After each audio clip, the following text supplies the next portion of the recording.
Hi everybody, welcome to In the Pines, Oregon State's KBVR's TV in Oregon State. Okay. Hi everybody, you're watching In the Pines, an Oregon State KBVR TV channel that focuses around... Hi everybody, welcome to In the Pines, Oregon State's Alright. Just act like there's no camera here. Hi everybody, you're watching In the Pines. Hi everybody, you're watching In the Pines. Hi everybody, you're watching In the Pines. I can do this. You can do this. Hi everybody, you're watching In the Pines, an Oregon State KBVR TV channel that focuses around students and music. I'm the director, Sam Schiller, and this is our very first episode, so thanks for tuning in. You're about to watch 3 awesome videos, all starring students, made by students, with the help of the KBVR studio. Each episode is unique and fun, and they'll explore student music in their own way. You see, here at In the Pines, our goal is to make quality material that's fun, deep, and organic. Nothing in this is scripted except for this monologue. But we're willing to ditch formalities and try new things to be more relatable to students and the music that we love. So, with that said, let's start the episode. Go Beavs! That was great! That was great! I did it! Yes! Did you have your... Yes! What's going on, everyone out there? This is Armand Pouspasan with In the Pines, and this is Questions in the Quad.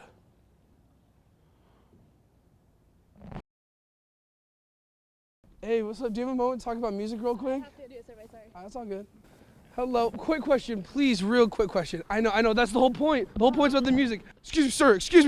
Sir. I know. Real quick, wait. What are you listening to? Please, what are you listening to? What are you listening to? Name artist, song, artist. Rob Gill. Rob Gill? Yeah. Rob Gill. Excuse me. Can I ask you a question real quick? Can I ask you a question real quick? Sure. It's about music. I have to ask you, what are you listening to today right now? What are you playing right there? Well, I'm listening to Wu-Tang Clan. Are you really listening to some Wu-Tang? Yeah. Some video game music. What game? What song? We need to know more. Just a theme from a character from Street Fighter Alpha. You have the whole theme song of the video game on? One of them. T Swift? Haunted. I'm just gonna say it for you. Haunted by T Swift, Taylor Swift. Yeah. EDM, actually Hardwell. Hardwell, is that the band name? What is your favorite genre of music right now? What are you feeling? R&B. Country. I don't have type. I listen to like all of the types. I like everything to change. I have many songs. By 2 Chainz? What? By 2 Chainz? No, like to change. Oh. I don't know, random ambient stuff on 8 tracks.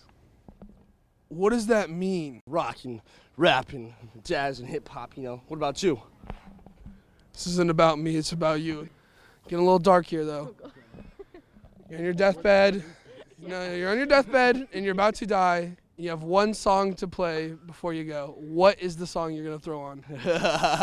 Probably lifestyle, because then that will depict whatever I do depicts my lifestyle and how I live my life. The actions that I choose to do in the bar, you know.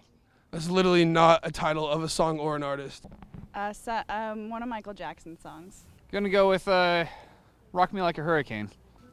I prefer to listen 5 seconds of each song I love, so I will make 3 minutes and like in total. Something. Sorry. Who's that by? Someone. I have no idea.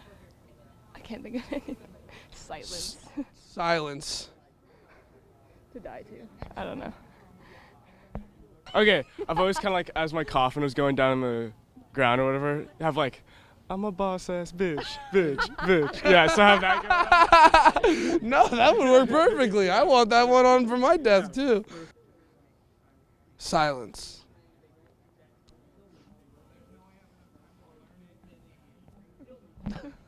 So you're a jukebox at a bar and a fight breaks out. What song do you throw on? I don't even know. That's some ratchet. The national anthem. God Bless America. Play that funky music, white boy. I feel like some classical go really well to seeing someone get their ass kicked. Some classical? Yes. Dang. You know, nice little beautiful score. A Beethoven beatdown? That's what you're trying to see? Yeah, love to see that. A Mozart massacre? Yeah, you know, a little bit of slow motion in there too, you know. You slow down the whole fight too. You're a jukebox, not a time machine, man. Come on. Probably throw on Eminem. I cannot think of the song. Something with a lot of white rage. A lot of white rage. That seems to be good. Nope, too much pressure. Can't do it. I'm sorry. No, you helped. No help. No, you helped us with the first one. Thank you. You have a good day. Thanks for watching In the Pines Questions of the Quad. My name is Armand Puspasan, and stay tuned for the next episode.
Hi, my name's Sam Schiller. I'm director of In the Pines, and this is Claire Mottet, and you just heard her perform 2 songs that she wrote herself.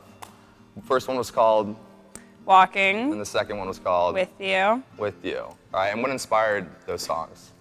Well, the first song I wrote, at first I was kind of seeing this one guy and I wrote it as a song for us, but then we ended up breaking up, and I ended up writing about how it's like you can walk around and daydream and think about being with somebody, but it's still nice when you are single and young and like can live independently. And then the other song I wrote, With You, is about if, like, I recently had a loved one pass away, and so I kind of wrote a song from the perspective of what I would want my loved ones to have if I were to pass away suddenly. So, you know, something that I can leave for them. That's interesting, because I noticed when you were singing, you looked happier in the first song. You Yeah. could really like read your emotions, like, and you look kind of sadder in the second song. So you could definitely tell like those songs came from like a really specific place for you. So that's why I wanted to ask that. And so what got you into playing guitar? Well, so over one summer a couple years ago, I lived in Seal Beach and just moved down there, and I didn't know anybody. And although I had a job and I knew a couple people, I still had a lot of free time, and I read something online. It was one of my friends on Facebook said, like, I always wanted to play guitar, but I've never gotten around to it. And so one day I said to myself, like, I'm just gonna go buy a guitar and start teaching myself. So I started learning In the Aeroplane Over the Sea by Neutral Milk Hotel. It's a really easy song, and I practiced it for like 2 hours every day, and my fingers hurt so much, but it was so fun to do, and I've just been playing ever since. So I've been playing for about a year and a half-ish. So what are your plans ahead? Do you see yourself on a stage singing to 10,000 people one day, or do you see this kind of more as a, like, is this going to be your career, or is this something that just fulfills you in a different way? Well, I'm actually studying applied math at Oregon State, and so this is kind of just a hobby and a passion of mine that I do in my free time. So I'm not doing it to necessarily go anywhere. I'm just doing it to push myself as an artist and push myself outside of my comfort zone and express my emotions through music, which I've kind of had trouble before. And I don't know where it's going, but I love to do it, so that's Well, that's what just makes kinda you a where true I'm artist then. Oh. Because I'm sure a lot of people who think that, or can sing, or think they can sing, probably have an end goal to be the next Lady Gaga, or the next Justin Bieber, or the next who have you. But you're doing it because you just love to do it. Yeah, I mean, it's something that I fantasize about. Like, I think it would be really fun to share my music with a lot of people, but I also think it would kind of be isolating. Like, if I would imagine like being famous, like how do you meet more people, and like how do you connect with people, and people don't already have this idea of you that's portrayed through the media. So I don't know. Part of me wouldn't even want to be famous if I had the opportunity, just because I think it's nice. Like, I'm kind of a small town person, and I like being able to walk down the street and say hi to everybody, and I think it'd be weird if people like would, I don't know, act weird. That's such or a humble something. thing to say. I don't even want to be famous. I mean, it's not like that, but I mean, I want people to listen to my music, but I don't know, there's like stuff, there's, you know, pros and cons with it, I guess, so I don't know. That's awesome. Yeah. All right, so is there any place that people can find your music? Not currently, but soon enough, I'll post stuff on SoundCloud, most likely, and I go by my artist name, Claire Mottet, so. All right, well, if you like folk music, if you like really good singers, check her out, because she's awesome. Well, this is Claire Mottet. You can check her out on SoundCloud soon, and thank you for watching In the Pines.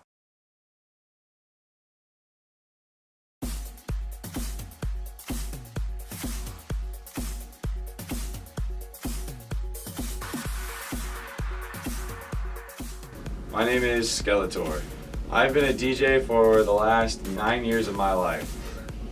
I specifically stick to producing in electronic house, and then from there I expand off into mashups, where I bring in a lot of top 40s music, just more well-known stuff, and bring it to a combination of the two genres into a mashup, essentially how that gets built.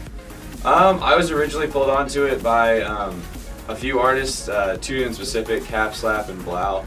I saw them both live in LA and really enjoyed the shows. I enjoyed the vibes coming off. Also, once I got to college, experiencing Greek life and trying to fit my music into kind of the night scene there was relatively difficult until I kind of saw this overlap And once I saw the overlap, it was easy to go, okay, I take songs people know, and then I put it behind the beats that I like, and it still kind of holds it true to its own. My craziest DJ story, I have a residency at a nightclub called Dirty in downtown Portland. They have an area called the Spin Room. The craziest night we had there was New Year's Eve 2 years ago. When we hit that midnight struck, we had a really, really hard hitting beat dropping at that point in time. Over 30 bottles of champagne went off, and surprisingly, it all happened relatively all on the same cue. I was really surprised that 30 people were able to pop champagne bottles off at the same time. And it was a sticky, nasty mess, but everybody kept going, and it was just tons of fun. And I remember leaving that day, and I think at the point I had to like retie my shoes before I left because it was so sticky walking out of the bar that my feet kept sticking to the ground, and I almost lost my shoes. My plans ahead, I'm working on producing an album that I'm hoping to release by the end of the year. I've tried to kind of focus away from playing shows and starting to get more time in the studio, further develop my skills and get kind of my own music and really work on my own sound and something I want to be known for. So I've been working on that, and as well working on playing new, bigger festivals and just any of the larger events that are around. As well, sent out a poke for Damn Jam to see if they'd let me come and play. Basically just trying to expand more music, more shows, bigger venues, everything points upward at this point. I would like to touch on just kind of the two big important things that I think get dampened in a wrong light with music and what I do and who I've become through this. Most people, when they choose to be a DJ or choose to be a musician, they have that oh snap moment or that epiphany moment where they figure out who they want to be and what their name wants to be, and they're like, oh, I'm going to be the Red Hot Chili Peppers, and like, oh, okay, that works, I like it, it flows, and they just use it. That's kind of what I went on with the first kind of name that I went by, and it didn't work at all, and I forced it, and it showed in my music back when I was younger, and it actually took a pretty critical turning point in my life where I actually had a near-death experience, which is how I got the name Skeletor. I actually did not used to be the strapping young lad in front of you. I used to be almost dead. I was 120 pounds at one point in time after I was hospitalized for 2 weeks. And so that was actually how I got the name Skeletor. My friends, love and true and tried. They tried to make me feel better, so they were making fun of me, of course, because that's how guy friends work. We don't support each other, we make fun of each other.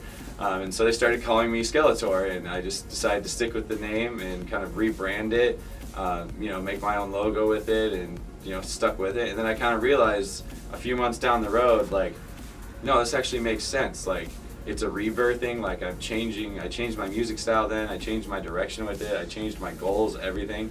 And it kind of gave me this new light that, you get one opportunity with all this, and the clock's always ticking, and kind of that overhanging, we're all going to die eventually, but I'm going to live it up until that point. I was really stuck with it. And then the second kind of message that I think gets drowned out in a bad light is electronic music as a whole always has a bad kind of persona around it, and I always try to dampen that as much as I can, because all the songs that I choose to play, especially when I get to do festivals and I get to do non-club scenes, basically the ones where you get larger groups of people together, all the songs I play have a really connected, community, intimate, love each other, love thy neighbor kind of message behind them if you listen to the words. And it's all about coming together and being together in that heated moment.